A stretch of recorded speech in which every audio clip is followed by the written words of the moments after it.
And Maajid, good to see you tonight. So do you think that this makes us less secure? I mean, us, meaning America and the UK. Less secure or more secure? Well, I think there's a potential. I heard that word mentioned in the report. There is a potential, Megyn, that our cooperation with our European partners will suffer, and of course that has knock-on effects. However, I would like to emphasize my organization, Quilliam, is a counter-extremism organization. We just published, prior to the vote, a report looking at this very question, and we interviewed people from security experts from across the spectrum of opinion on this.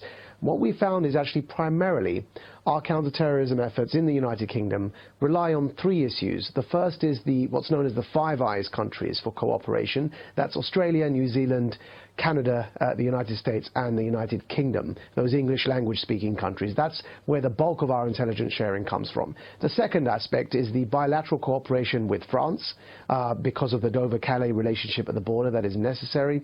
And the third, frankly, is the expertise of our security services, the MI5 and MI6, that are some of the best in the world. So though it may have an impact, I don't think it's going to have a lasting impact on our ability to fend off terror attacks. And in fact, I think the cooperation, by sheer necessity, is going to continue with continental Europe. I mean, the UK is among the best in the world at this. But what about culturally? What effect does this have? Sort of the more isolationist principles and the pushback against immigration and sort of the retreat to, you know, within borders.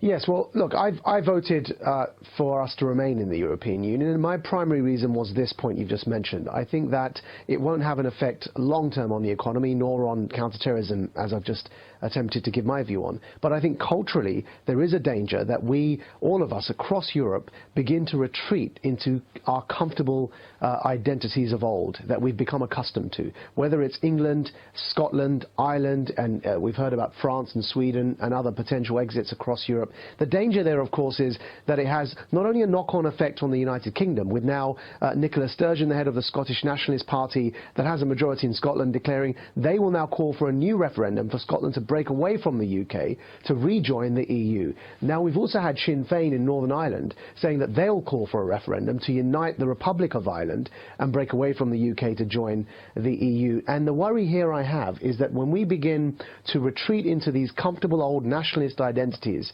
the far right gains from that, the far left will gain reciprocally from that as well, and of course those who peddle the exclusivist Muslim identity, and you mentioned ISIS, but not just ISIS, generally Islamist extremists across the board, they will also gain from that as we all begin identifying primarily whether by religion or race, and that can't be good for Europe and nor for the unity of the West against some existential threats that we face in these current times.